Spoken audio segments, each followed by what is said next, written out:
Welcome back to part 3 of our interview with Eric Margolis. Eric has been a Republican for many years until he became somewhat disillusioned with our current president. Eric is not a big fan of the Democratic Party.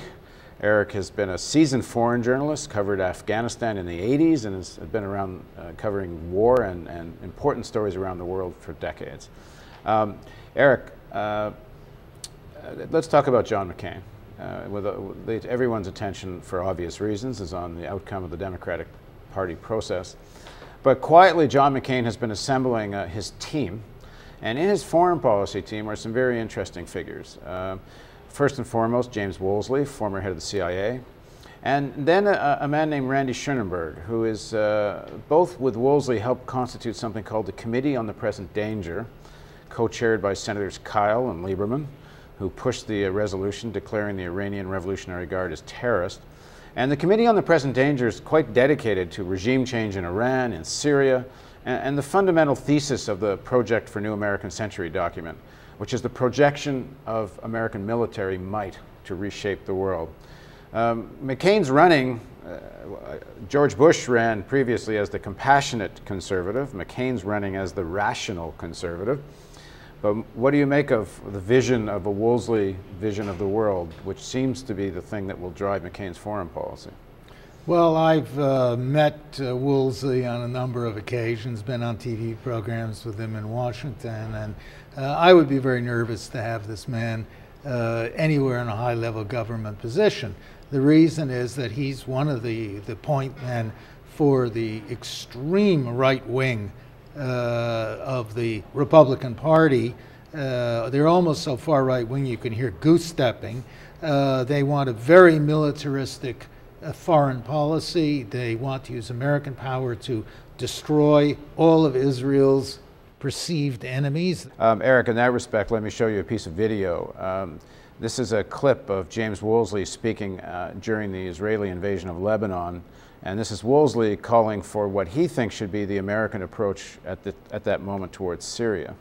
Are you convinced this is Iran and Syria?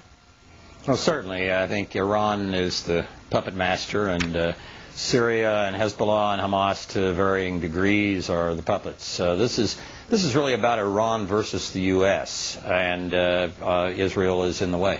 Woolsey, are you saying that we should be hitting Syria? We should be hitting the airport? We should be hitting Bashar Assad's office? Yes. The last thing we ought to do now... Well, you mean we, the United States, not Israel? Yes. Yeah, I think the last thing we ought to do now is to start talking about ceasefires. This is a very serious challenge from Iran, and we need to weaken them badly, and undermining the Syrian government with airstrikes would help weaken them badly. If undermining Syria, if taking Syria down a peg or two by actually hitting them with airstrikes would be effective, why not hit something in Iran? Well, you know, one has to take things to some degree by steps. So that was James Woolsey's recommendations during the Israeli invasion of Lebanon. This is the man who's advising John McCain. What does that tell us about John McCain and his and Woolsey's vision for the world? Well, that McCain is appointed an advisor who's about as far right as you can get in the American political spectrum. It's hard to tell whether Woolsey is speaking at times for Israel or for the United States. He's so preoccupied with the Middle East. The plan he enunciated about attacking Syria was, in fact, the plan the Bush administration was, in my understanding, planning to follow in 2006 when Israel and Hezbollah got into a fight. The next step was going to be to attack Syria and then to go on and bomb Iran.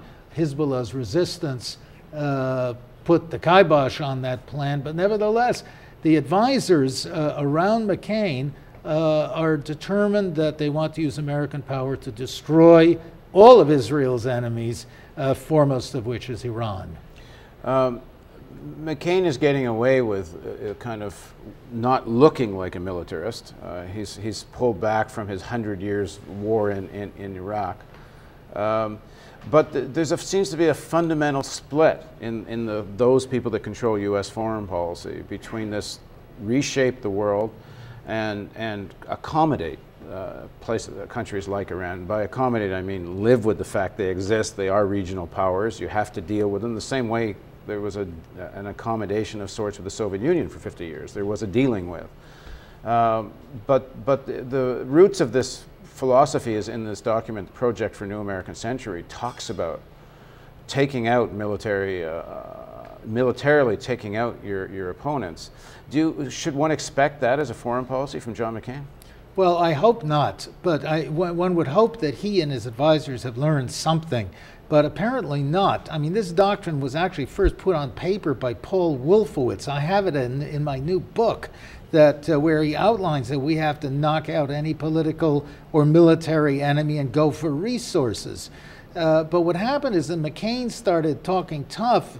The Democrats immediately jumped on him and said 4 more years of Bush. So his advisors wisely told him to tone it down, and we'll bring this out later. But he has enunciated an aggressive policy towards Russia, saying he wants a hard line towards Russia, just as Russia's getting back up on its feet again, and there's no easy pushover anymore.